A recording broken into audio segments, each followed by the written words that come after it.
Hello there, this is Michael Kies, and what I'm going to do is I'm going to share a conversation with you today that I had with a client who's just joined our Success Club about how to lead people to make the decision to list with you without coming across as being pushy.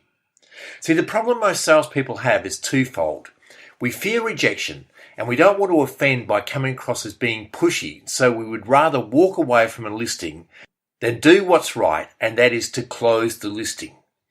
How many times have you felt you've had a great relationship with the sellers and then they've said these listing killing comments like, we just want to think it over for a while, or we want to sleep on it, we need some more time to make the decision, only to find they don't return your phone calls, and then to see another agent sign on the property, or you see it comes on the market with another agent.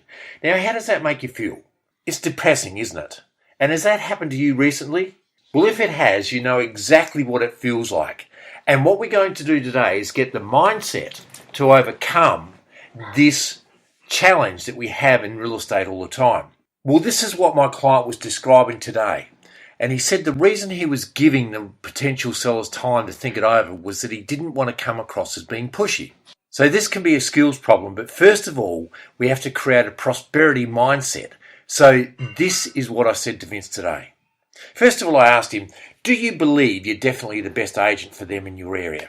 And he said a resounding, yes, I sure am. I then said, do you believe that you're the best negotiator and that you'll get them the highest price? He said, I've studied negotiation. I know the 42 rules of real estate negotiation. I know them down pat, and I would be the best negotiator by far in the area. So I then asked, do you believe you'll look after these people better than any other agent in your area? He said, yeah, for sure. I then asked, how many times do you get back in the door after you leave without the listing? He answered, not many. I then asked, do you really think you're doing the right thing by letting the potential sellers list with another agent? He said, no, of course not. I then asked, how much do you think the seller is losing by letting these people list with another agent? He said, in one case, he sold a house that was comparable for $50,000 more. So I then asked, do you believe you're doing the right thing by letting the potential seller think it over? And he said, no, of course not. Then I asked, so do you think you'd be doing the right thing by leading the sellers to list with you instead of listing with somebody else? He said, yes. I then said, you have a duty to act in the best interest of the seller so you can no longer leave without giving it your best to get the listing and looking after these people. You must do that, mustn't you? He said, yes. So he said to me, this is a totally new way of looking at it.